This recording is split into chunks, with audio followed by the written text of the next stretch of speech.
tejido o territorio. También se llama perfusión a la administración intravascular continua de un fármaco o una sustancia. La perfusión se puede realizar para mejorar la circulación, oxigenación, nutrición o eliminación de tejido o para administrar un tratamiento específico. Ustedes saben que nosotros tenemos zonas donde interactúan las arterias con las venas, ¿cierto? ¿Cómo se llaman estas zonas de interacción?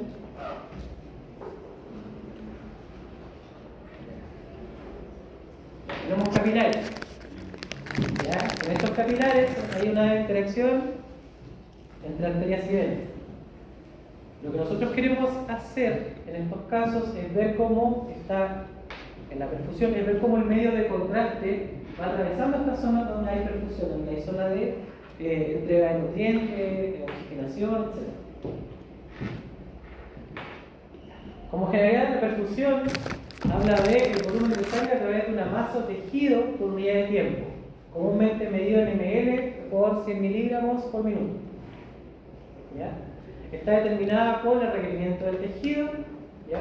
Que esto es súper importante porque hay tejidos que me van a pedir una mayor cantidad de flujo sanguíneo porque necesitan una mayor cantidad de nutrientes, como por ejemplo el cerebro. ¿Ya? El cerebro es uno de los tejidos que requiere más flujo sanguíneo. Y adivinen quiénes compiten por estos nutrientes. Si tenemos alguna patología, ¿qué patología compite por estos nutrientes? ¿Qué patología quiere tener toda ella que nutrirse y crecer siempre? Mucho. El cáncer, los tumores, etc. ¿Ya? Entonces, gracias a la perfusión, nosotros podemos ver qué tejidos nosotros queremos estudiar en este caso. ¿Ya? Porque cuando tenemos tejidos que tienen mucha vascularización, como son los tumores, nosotros podemos ocupar esta técnica para poder diferenciar. Estructura específica del lecho capilar, permeabilidad de los vasos capilares y alteraciones de la barrera hematoencefálica. Esto es súper importante porque generalmente el medio de contraste no atraviesa la barrera hematoencefálica, ¿ya? Por lo menos el contraste que se utiliza ahora, que es el macrocíclico. Y si nosotros tenemos difusión del medio de contraste a través del cerebro, es porque tenemos alguna ruptura de esta barrera hematoencefálica, ya sea por un tumor, alguna lesión, etc. Entonces, con la perfusión de primer paso requiere la inyección de medio de contraste por vía endovenosa. Tenemos dos tipos de perfusiones, la perfusión de primer paso y la de segundo paso, o de segundo orden. ¿Ya? La de primer paso, que es la que vamos a hablar ahora, requiere medio de contraste. La otra es una perfusión que no requiere medio de contraste.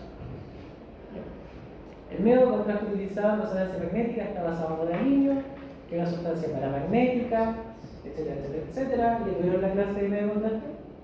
¿No? Ah, ya no, sí, ya. Es un el gadolinio, que es el medio de contraste que se utiliza en resonancia, ¿ya?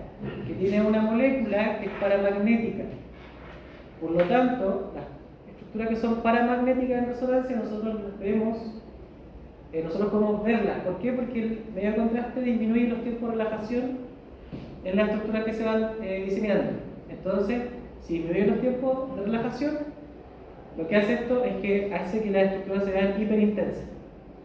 ¿Ya? Entonces el medio de contraste brilla cuando nosotros lo utilizamos en resonancia. Igual ustedes han visto imágenes con medio de contraste que se ven los vasos hiperintensos, etc.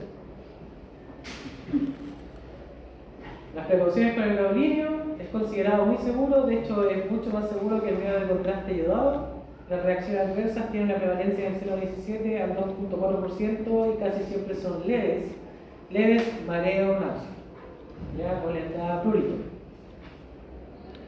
Hay un efecto secundario más grave que es la fibrosis sistema nefrogénica, que esto ya con los nuevos medios de contraste, los macrocíclicos, se ha un poco descartado. No sé cómo les van a pasar la clase de medio de contraste, pero hay una guía que se llama ACR. ¿Ya? La ACR, que asumo que lo utilizaron para escáner, para ver medio de contraste iodado. Ya, porque Cabrera no le haya dicho que existe una guía de medio de contraste que se llama ACR, que es de la Comisión Internacional de la Energía. que me permite visualizar qué cambios se han hecho con respecto a los grados de contraste. ¿Ya? Entonces, bueno que ustedes la lean en algún momento.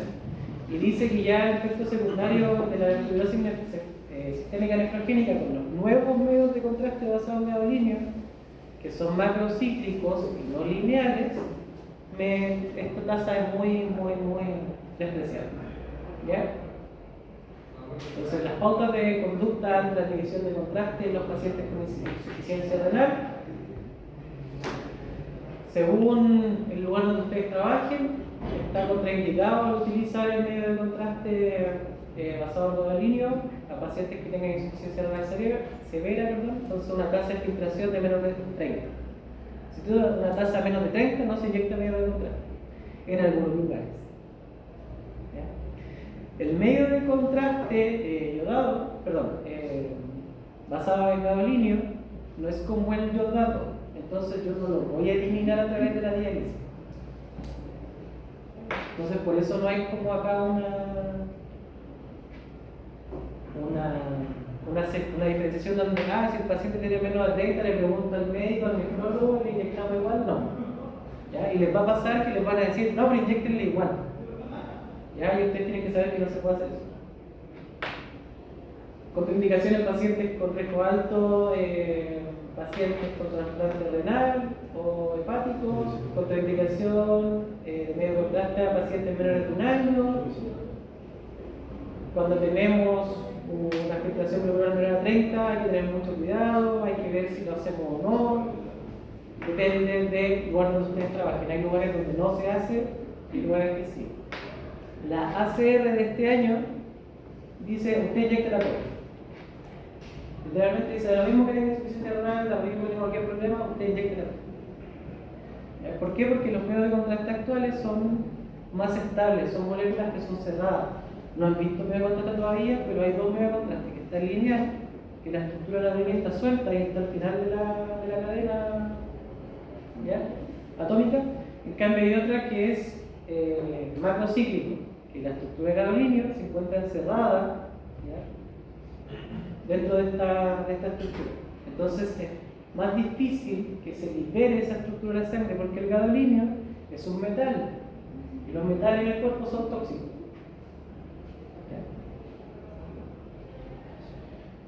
Y es súper importante siempre solicitar los niveles de creatinina de los pacientes. Esta es la dosis máxima de gadolinio, es 0,1 milimol por kilogramo en pacientes con una tasa de filtración mayor a 30. Esta dosis depende mucho de donde ustedes trabajan también, porque a veces se inyectan 3 veces esta dosis no receta.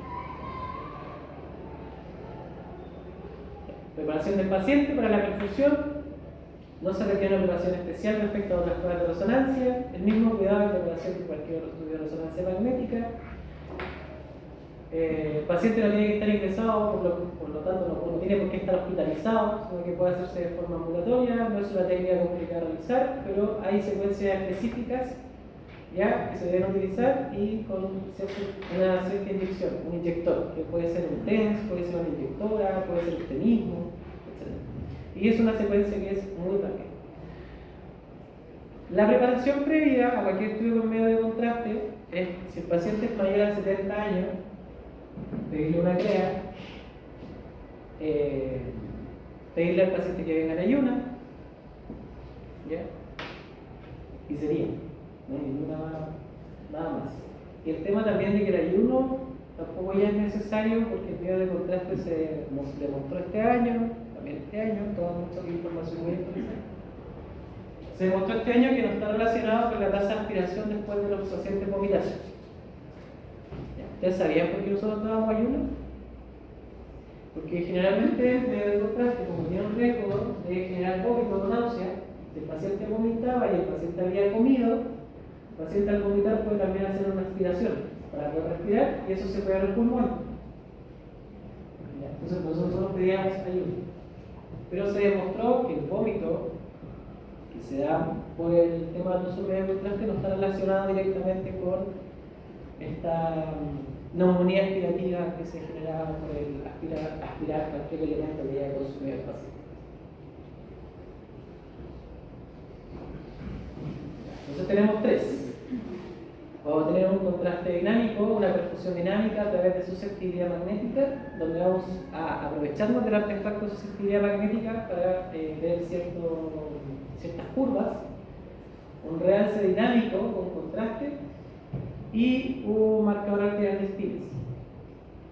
Ya que esos son los tres tipos de perfusión que hay. Entonces, con respecto al contraste dinámico de susceptibilidad o perfusión, esta es una secuencia T2, específicamente una secuencia T2 gradiente, donde vamos a utilizar el agente medio de contraste. ¿Qué hace el medio de contraste cuando entra al cuerpo? Genera un aumento de la susceptibilidad magnética. ¿Por qué? Nosotros tenemos un elemento que es ferromagnético, ¿ya? Que cuando está ¿cómo se llama? En dosis muy pequeña, como bien separado o bien elongado dentro de los vasos sanguíneos, no genera artefactos, ¿ya? Se ve una secuencia TU, o sea, como hiperintensa, no genera problemas, etc. Pero si nosotros lo inyectamos como bolo, nosotros vamos a tener una acumulación tan grande de medio de contraste, que me va a generar artefactos de susceptibilidad magnética. Es como si yo le hubiera puesto un fierro de la vena, que se va a ver igual como se ven las prótesis metálicas, etc. O un body point, etc. ¿Ya? Son unas secuencias de alta resolución temporal, tienen un llenado del espacio K de tipo EPI, son ecoplanar, ¿ya? Y se puede hacer en secuencia espineco o gradiente. Esto depende de la necesidad de la empresa. ¿Ya? Hay una relación lineal entre la concentración del agente medio de contraste y el porcentaje de cambio de señal en la condensación de los. Entonces, si el medio de contraste que yo tengo está más concentrado, voy a generar un artefacto de susceptibilidad magnética más alto. Por lo tanto, va a haber una mayor caída de señal. Pero nosotros tenemos dos imágenes, por ese T2 gradiente, donde podemos ver, si ustedes se dan cuenta, vamos viendo zonas. Por acá se ve un vaso, acá no se ve un vaso, perdón, y acá sí, pero en vez de verse, como se ven acá, se ven negros, se ven como apagados, se ven tipo intenso. ¿Por qué? Porque están con este artefacto de susceptibilidad magnética. ¿Ya? Entonces lo que yo puedo hacer después es medir con un ROI, hacer una medición en estas dos zonas y ver cómo va generando ese decaimiento de señal. Y eso me va a permitir ver qué tanta perfusión hay en esa zona. Si el decaimiento de señal es muy alto, significa que hay mucha sangre entrando a esa zona, porque hay mucho medio de contraste que entró a esa zona. Ya, el gaudillo se utiliza generalmente se utiliza en secuencias T1 para cortar el tiempo de relajación y poder verlo hiperintenso. Entonces, ¿por qué vamos a inyectar contraste en una secuencia T2? ¿Ya? Lo mismo que expliqué recién. Acá está mal redactado y dice: en el cerebro el contraste atraviesa la barrera hematoencefálica. Esto es mentira. Esto generalmente no sucede, ¿ya? Solamente sucede cuando tenemos ciertas patologías. ¿Ya? Y para acceder a la microvascularización se precisan fenómenos de susceptibilidad magnética. Entonces, cuando el medio de contraste atraviesa la barrera hematoencefálica y se queda dentro de la microvascularización del cerebro, se va a generar también estos fenómenos de susceptibilidad magnética. ¿Ya? Entonces, ¿qué sucede acá? Que nosotros podemos llegar a confundir, ¿ya?, una ruptura de la barrera hematoencefálica quizás con alguna lesión que sea de alta grado de perfusión. El bolo de medio de contraste crea un gradiente de campo magnético entre el espacio intravascular y extravascular. Entonces, si nosotros tenemos un bolo de medio de contraste alto, ¿ya?, un bolo bien consolidado, un flujo de inyección de 3 ml segundo para arriba, nosotros vamos a tener un bolo bien concentrado que me va a generar este decaimiento de señal. Las heterogeneidades del campo magnético creadas por el agente de medio contraste llevan los vasos de fase de imantación, conduciendo a una disminución de la señal en T2. Entonces, por ejemplo, nosotros tenemos un gráfico. Acá, esta es la señal que nosotros obtenemos versus el tiempo que pasa. Este es el tiempo donde se inyectó el medio de contraste. Entonces, yo inyecto el medio de contraste, tenemos distintas mediciones de distintas intensidades. Pero llega un momento donde la intensidad de señal disminuye. ¿Ya? Estamos pensando en el T2 y estamos pensando en el artefacto de sensibilidad remedial. Entonces, cuando esto disminuye, es porque en el T2 llegó tanto contraste a esta zona que la señal decayó. ¿Ya? Luego, al pasar los segundos, la señal empieza a ponerse nuevamente como estaba anteriormente homogénea. ¿Por qué? Porque el nivel de contraste ya está concentrado, sino que se empieza a redistribuir. Entonces, nosotros vamos a evaluar tumores dependiendo de esta curva, cómo se va viendo esta curva, cómo se va viendo la perfusión. ¿Ya? Y siempre se hacen dos adquisiciones. Si se dan cuenta que hay dos gráficos, ¿ya? Tenemos un gráfico normal y un gráfico patológico. El gráfico normal es la línea punteada, el gráfico patológico es la línea negra continua. Entonces, cuando nosotros hacemos los estudios, como acá decía, generalmente hacemos un 9 en tejido sano donde no pasa nada, por ejemplo, lo harían en la acá y luego lo hagan en tejido patológico que está acá. Pero no se ve más barato. Entonces, esta disminución de señal, ¿ya? Esta caída de señal que está acá en el gráfico va a depender de la concentración del gliadolíneo en el vaso. Si nosotros tenemos una concentración muy alta, esta caída de señal va a ser más brusca. Si la caída de señal es un poquito más leve, lo más probable es que la concentración de gliadolíneo sea menor. La inyección del bolo sincronizado con la serie dinámica induce una baja de señal durante el paso del producto en el primer paso y posteriormente una recuperación de la señal. Entonces, como nosotros tenemos un bolo que empezó a llegar acá a la zona patológica, empezó a caer señal y posteriormente se empieza a recuperar esta señal cuando este bolo de medio contraste ya pasó la zona de perfusión.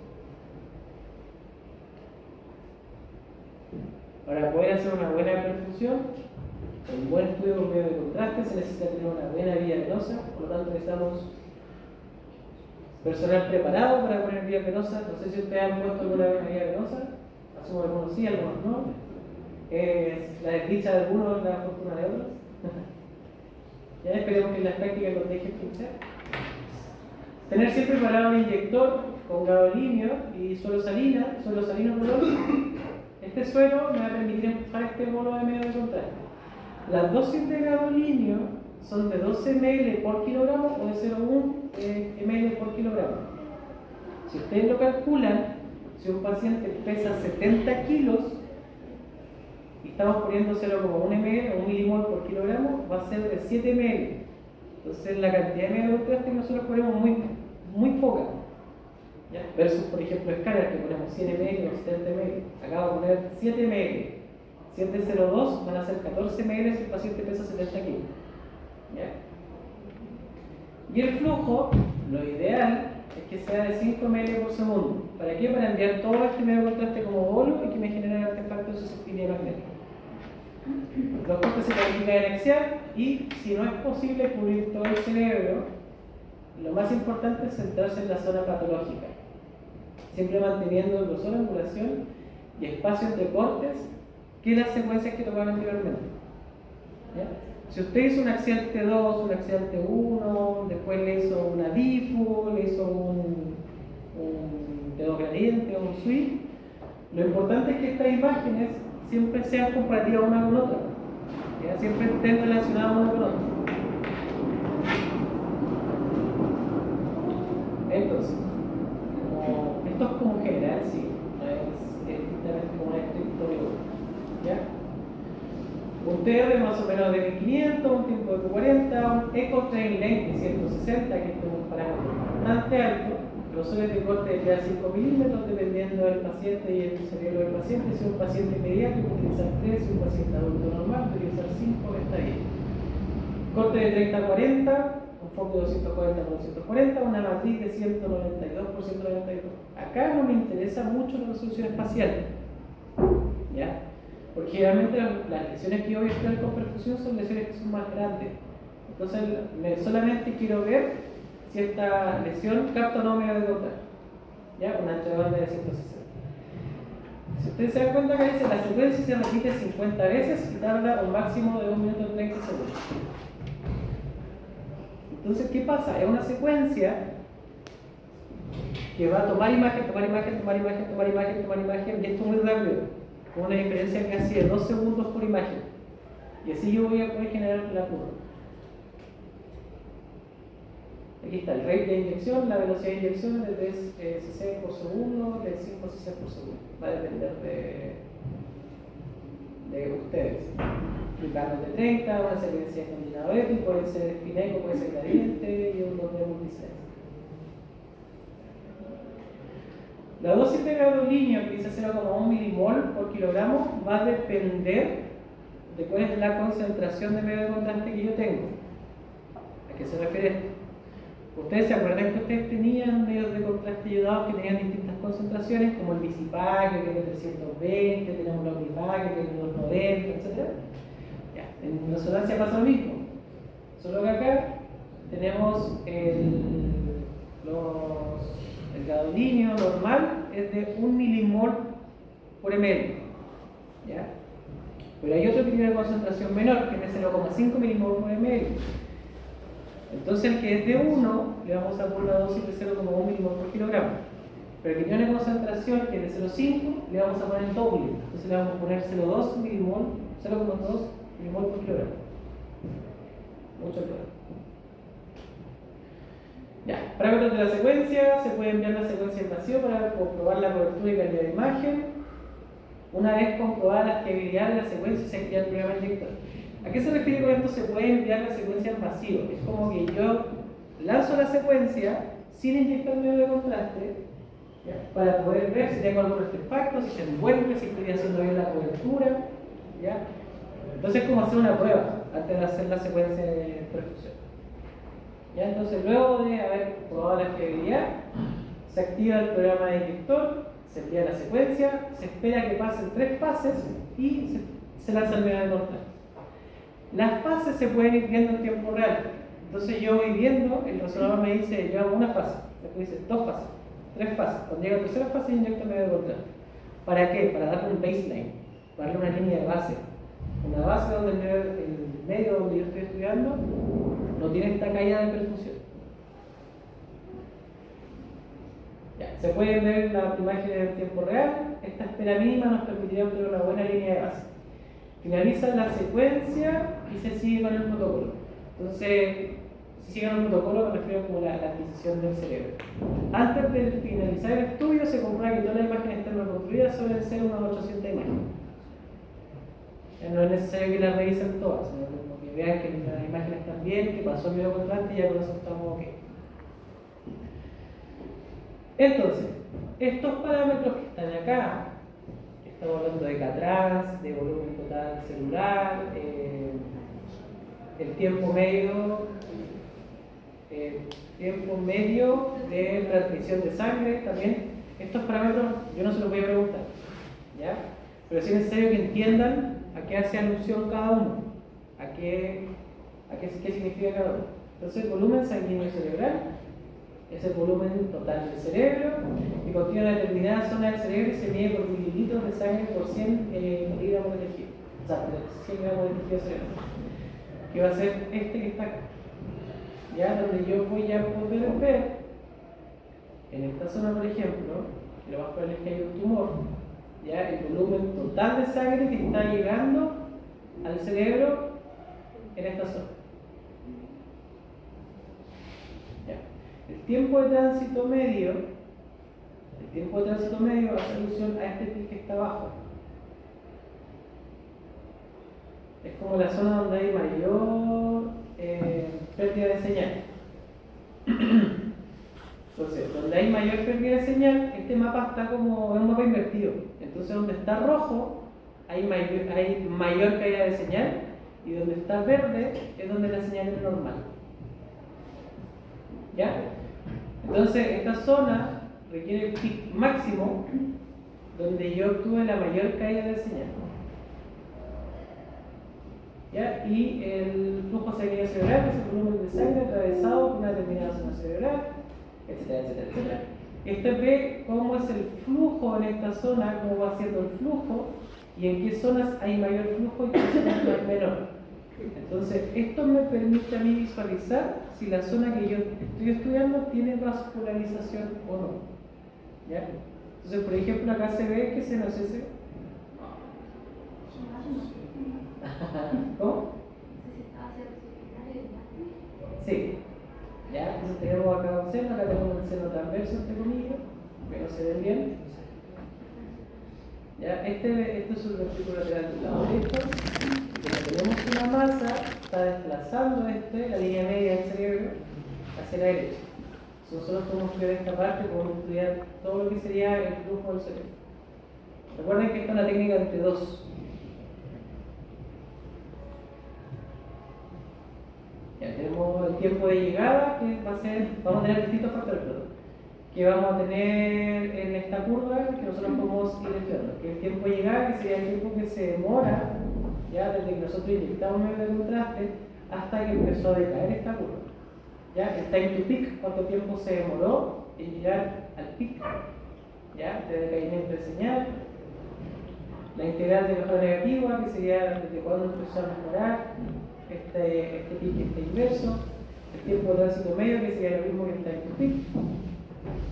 Ya que el tiempo de tránsito medio no hace alusión a cuánto tiempo estuvo esta curva en decaimiento. Entonces, hace alusión desde que empezó a decaer hasta que terminó de caer.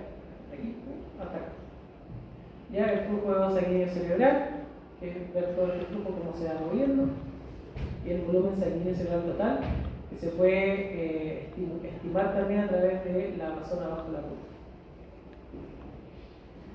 Consideraciones importantes en estos casos es que si nosotros tenemos una disrupción de la barrera hematocefálica, nosotros no podemos estudiar bien por la secuencia T2, ya porque van a aparecer efectos que se llaman efectos de fuga, ya donde hay efectos de fuga medio de contraste. La perfusión en resonancia magnética por delante o gradiente asume que el contraste siempre va a permanecer en la vasculatura. ¿Ya? ¿Qué pasa si nosotros tenemos rompimiento de la barrera hematocefálica? Tenemos dos curvas. Esta que está acá, donde la barrera hematocefálica está rota, esta que está acá, donde está indemne. Lo ideal sería tener la curva que está al lado de acá, donde tenemos un decaimiento de señal y luego tenemos una recuperación de esa señal, que es la curva que hemos tenido,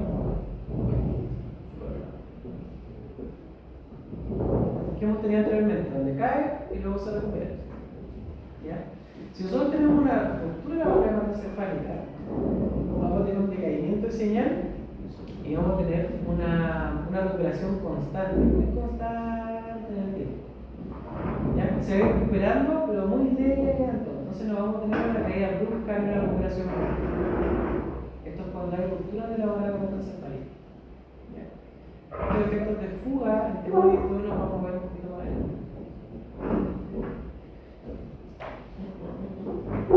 Si es una secuencia gradiente, la polarización es T2 o T2 estrella. T2 estrella. ¿Y si es pineco? T2.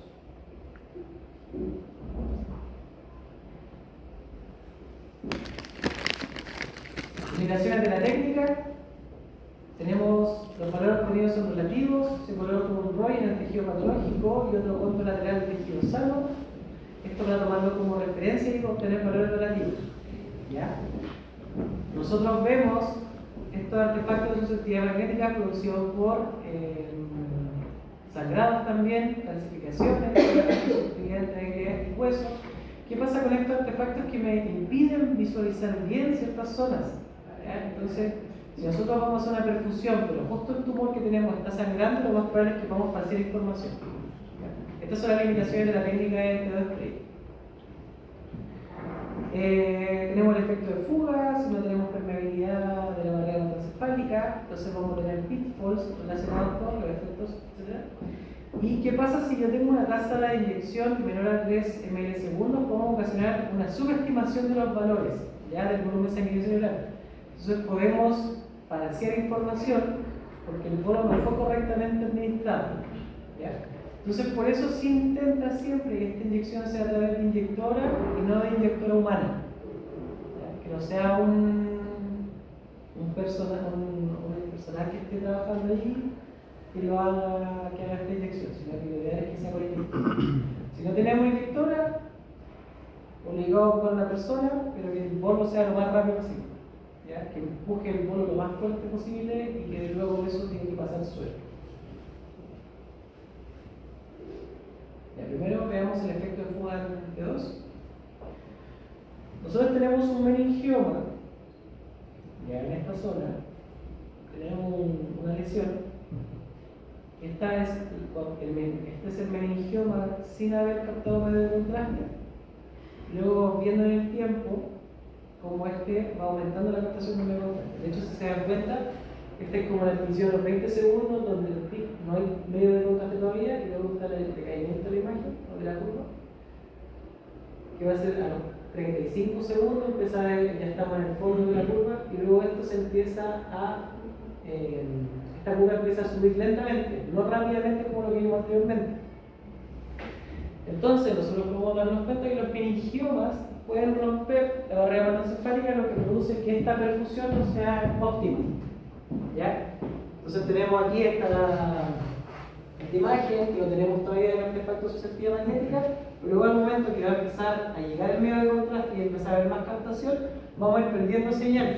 Y esa señal yo la voy midiendo y genero mi curva. Y nos damos cuenta que en el tiempo ya haber pasado un minuto, todavía tenemos medio de contraste en la lesión. Que eso es raro. ¿Ya? No debería estar porque se supone que nosotros tenemos una barrera hematoencefálica interna, que este no es el caso. Entonces en este caso, la perfusión no nos sirve. ¿Ya? Solo nos sirve para saber que hay una ruptura de esta barrera hematoencefálica. Y con respecto a la fuga en T1, nosotros sabemos que el T1, el medio de contraste genera este típico color de intenso que nosotros vamos viendo. Entonces nosotros medimos solo un ROI en la zona de lesión, ya en este caso, y nosotros vamos viendo cómo va la curva. En esta parte, donde empieza a llegar el medio de contraste, va a haber un decaimiento de señal por este artefacto de susceptibilidad magnética también en T1, pero nosotros en T1 también esperamos que haya una corrección de esto. ¿Ya? ¿Qué sucede? Que como empieza a llegar más y más y más medio de contraste y se quedó como atrapado en esta zona por esta ruptura de la barrera hematoencefálica, la captación empieza a aumentar. Entonces la señal empieza a aumentar porque el medio de contraste va quedando atrapado ahí. Y como el contraste va recirculando en el cerebro, se mantiene atrapado más y más y más el medio de contraste, lo que aumenta mucho la señal. ¿Ya? Entonces la fuga entre uno genera una recuperación mucho más rápida y aparte genera mucha más intensidad en la señal a través del tiempo, a diferencia de la T2, que lo que hace es que la recuperación de esta señal sea más lenta. ¿Se entiende la diferencia?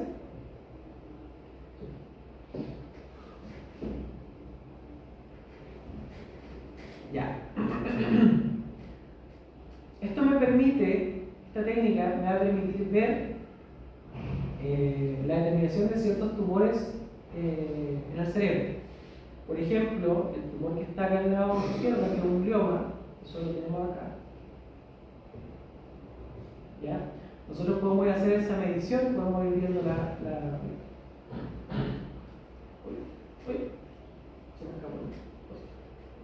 Podemos ir haciendo adquisiciones de 1 o de 2, la perfusión que nosotros creamos. En este caso es una perfusión de 1. Luego podemos utilizar un mapa de color, ¿ya? Donde las zonas más rojas son las de más captación de medio contraste y las azules son las que tienen menos captación de medio contraste.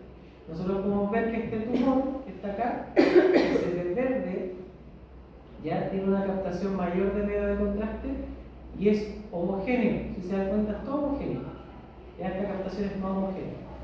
En cambio, al lado derecho tenemos otro tumor que está acá, ¿ya? Y con la misma perfusión, la misma idea, donde las zonas rojas son más perfusión y las zonas azules menos perfusión, nosotros nos damos cuenta que el tumor no tiene perfusión. ¿Ya? El tumor no tiene vascularización, pero tiene una vascularización en teorías periféricas muy leve. Entonces nosotros podemos ahí diferenciar la malignidad de este tumor. ¿Se entendió toda entre comillas, el real dinámico de contraste perfusión T2? ¿Sí? ¿Estamos bien? ¿Estamos bien? ¿Hasta qué hora tenemos nosotros? 2:30. Ahí.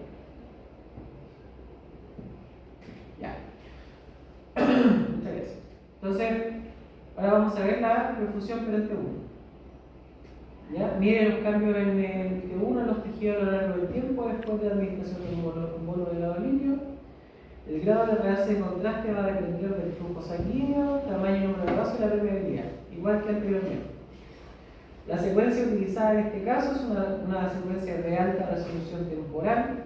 ¿Saben a qué solución hay que diga alta resolución temporal?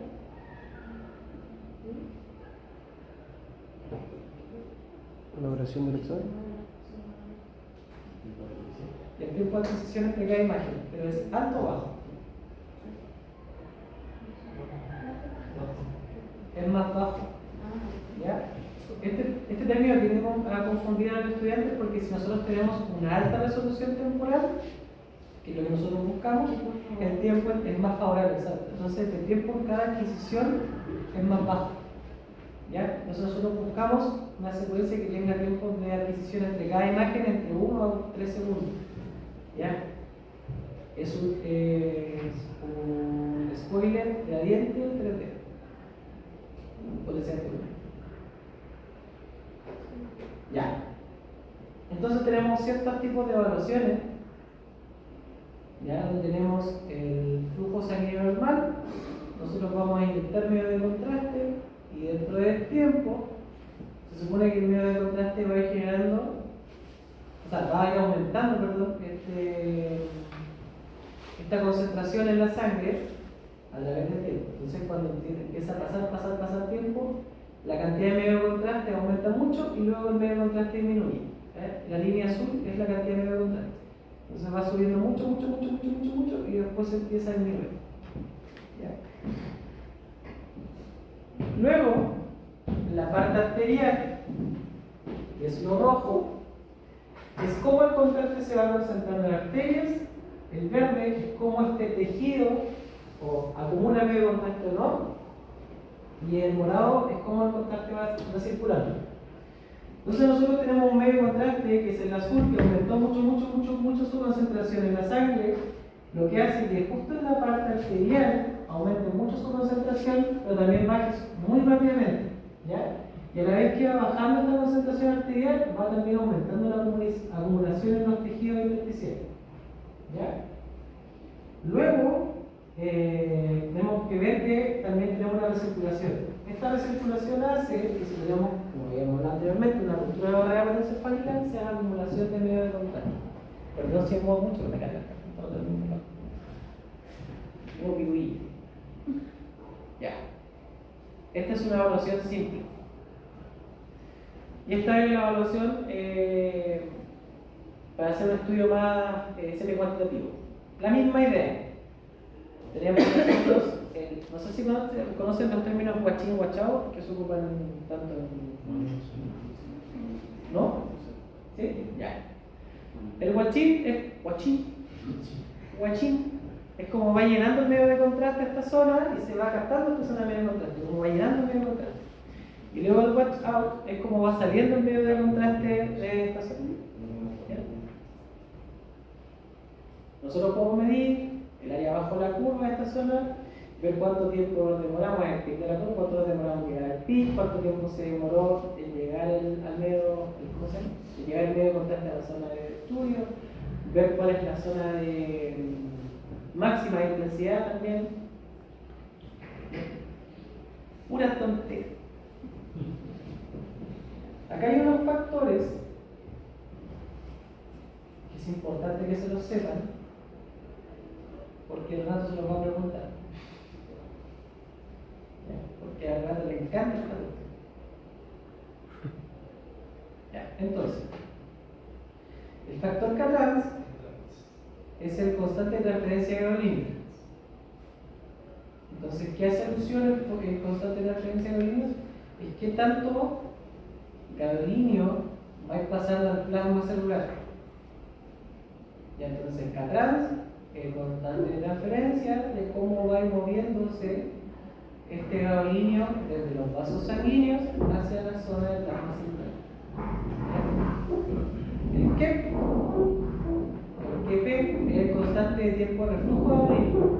Entonces, ¿qué sucede? El gadolinio no solo va a entrar, sino que también va a salir de la célula.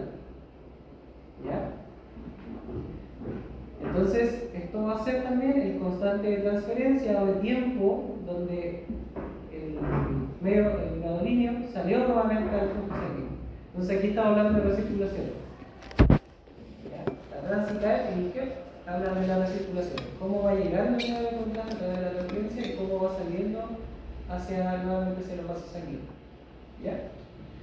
Esto está medido en un cierto fracción del volumen de plasma, ¿ya? Y un cierto volumen celular.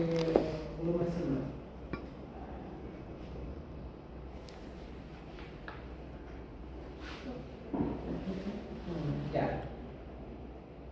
No sé si conocen la permeabilidad, facilidad, permeabilidad limitada, etcétera, etcétera, etcétera. ¿No? ¿Tampoco? ¿No? Ya. Hay zonas del cuerpo, ¿ya? Donde tenemos muchos capilares, pero estos capilares son muy pequeños, ¿ya? Tenemos flujo muy grande, muy alto. Entonces la permeabilidad de esta zona va a ser limitada, porque tenemos un flujo muy grande, pero tenemos muy pocos capilares. ¿Ya? ¿Qué sucede cuando tenemos un flujo alto, donde pasa la zona arterial, la zona venosa? El flujo, aparte de entrar alto, va a salir alto.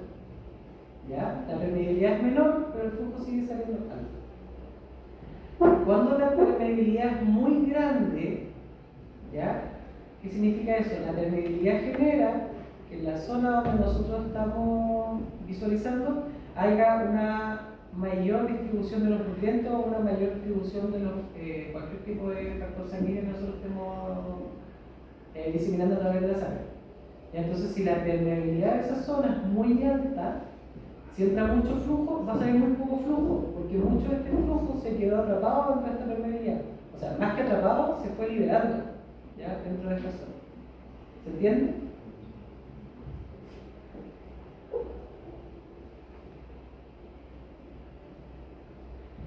Entonces tenemos distintas curvas dependiendo de cómo va a ser nuestra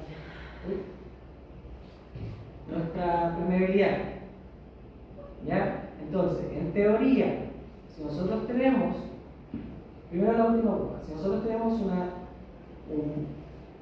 gran cantidad de concentración extracelular, una gran cantidad de flujo, ¿ya? De volumen, perdón.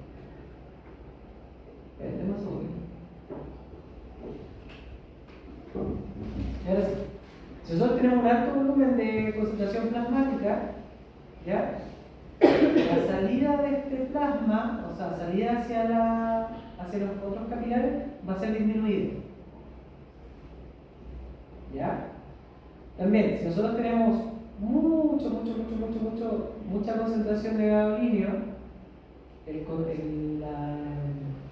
la transferencia de gadolinio al tejido sanguíneo va a ser mayor que si nosotros tenemos una menor concentración de gadolinio. ¿Se entiende? ¿Ya? El que es azul, en esta línea, es la concentración de gadolinio. Si es mayor la concentración, la perfusión que hay desde el gadolinio hacia las células es mayor. ¿Ya? Pero va a llegar un punto donde estas dos se van a encontrar. Claramente, lo ideal sería utilizar una concentración mayor de gadolinio, o lo que sería una concentración óptima.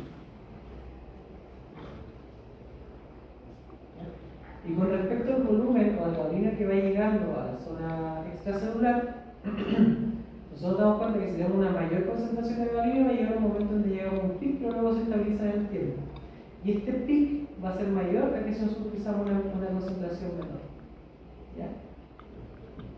¿De qué nos sirve esto? Es para saber que ustedes siempre tienen que inyectar un bolo alto de medio de contacto, ¿ya? Con una concentración bien elevada de medio de contacto.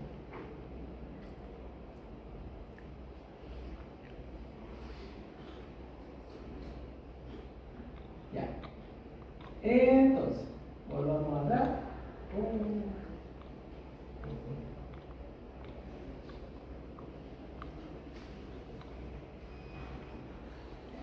Entonces volvamos atrás. Pasemos esto. Entonces tenemos que la trans sería la zona o el momento donde tenemos mucho paso de la constante de transferencia de gadolinio. Entonces esta es la constante de transferencia de gadolinio. fracción de volumen, ya que tenemos en el medio celular, entonces cuánto contraste hay en el medio celular, y la fracción de volumen de plasma, que sería BP, es cómo está este gadolinio en el plasma, o la concentración que nosotros vamos a tener de gadolinio en el plasma sanguíneo. Entonces con eso nosotros podemos hacer mediciones, ¿ya? Entonces nosotros podemos ver cómo esta lesión que está acá, no sé si se dan cuenta, está ahí, capta medio de contraste de una secuencia T1, ¿ya? Luego vemos la zona de Alcatrans, que es donde vamos a tener la transferencia, ¿cierto?, de este medio de contraste a la zona desde el plasma hacia la zona molecular, hacia la célula. Le vemos una captación bien suave, muy leve. Luego tenemos el volumen celular, ¿ya? Tenemos una elevación de este volumen celular debido a que ya pasamos la zona de Alcatrans, donde tenemos esta inyección de contraste a la zona, y tenemos que tener muy poquito contraste acá, ¿ya? Pero luego pasamos a la zona de recirculación, donde el medio de contraste que está acá acumulado se va devolviendo a la sangre y va recirculando, y me genera este aumento de captación. ¿Por qué? Porque el medio de contraste ha ido recirculando varias veces, desde célula a plasma, célula a plasma, célula a plasma, lo que genera que haya una hiperintensidad bien marcada acá en la lesión, ¿ya? Esta es una lesión que tiene hiperperfusión, ¿ya? Por eso brilla tanto en esta zona. Aquí podemos ver la imagen 10 minutos después. Si se dan cuenta acá, no tenía tanto flujo, esto fue como recién, al momento a partir de la inyección. Esto fue 10 minutos después que tenemos esta lesión bien marcada, ¿ya? A diferencia de la imagen que está abajo, donde si bien la trans y el volumen extracelular se ve bastante igual al anterior, nosotros nos damos cuenta que cuando hay recirculación hay una caída de la señal de la lesión, ¿ya? Por lo tanto, esta lesión tiene una alta perfusión, ¿ya? Y tiene un guachín alto y un guachín más bajo, o sea, perdón, también muy alto. Entonces se lava muy rápido, ¿ya? Llega mucho contraste y luego se elimina rápidamente. ¿Cuáles son las lesiones que ustedes saben que son más malignas? ¿Las que se acumulan en el contraste o las que se lavan muy rápido? Las que se lavan más. ¿Por qué? Porque tiene una perfusión más alta, ¿ya? Las lesiones que se lavan más rápido generalmente son lesiones que requieren mucho nutriente, mucha componente sanguínea. Entonces son lesiones que son más malignas, ¿ya? Eso. Quedan como 20 minutos de clase, más o menos, si quiero menos. Así que un break, normalmente de 10 minutos, para descansar el cerebro y después seguir.